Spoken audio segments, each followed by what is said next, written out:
Hi guys, another day, another biyahe. So for today's video is mabiyahe tayong mga balik 4 hours to 5 hours. So total back and forth 10 hours. So kung madugay pag yun, malapas pag yun mga 10 hours. So karon dahil na ko'y kwaon nga document. So last month nag-request ko ani nga document. Dayon 1 month pa siya. After 1 month pa siya makuha. So muning balikan ako siya karon. Dayon wala ko'y choice ani kay wala gi office diri ang dool. So kinahanglan pag gyud siya nga mo biyahe.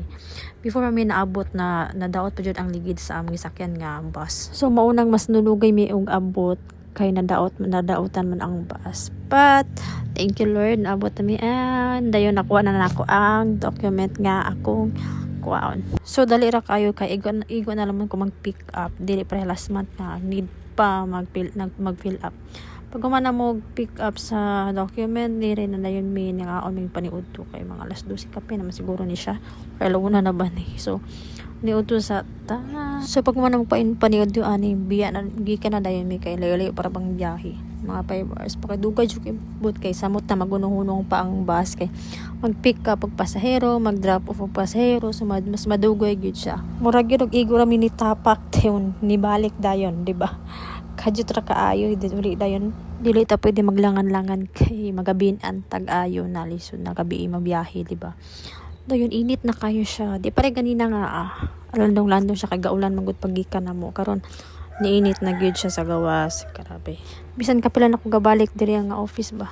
Medyo mawala pag yun ko kay murag ga-search ko siya mawala ko asa dapita nga side to nga office. Paminaw na ko medyo mingaw karon nga adlaw kay gamay ra ang mga tao sulod tapos wala kay gapila sa gawas. O di ba ang init na jud siya. Di ba to mag-outfit check sa ta before ta muulik, di ba? Before pa rin mi nanguli kay hapit pa mig 7-Eleven ay mi ni adto sa bus terminal. Oo, mo adto pa mig bus terminal. Kay aron mo sakay sa bus. Kay lisod kaayo diri nga magulat ka kay kasagaran puno ang bus. So man na nakasakay na mig bus dali ra kayo, di ba? In 1 seconds. Bitaw sakay na mi aning bus pauli na mi. May gani sayo ra mi nakagikan karon. Di pareha last month nga dugay mi nakagikan aga. Bitaas kay ang pila para sakay kag bus. Kapuyan jud magbiyahe aning inigabot bitaw nimo. Then muli na dayon ka.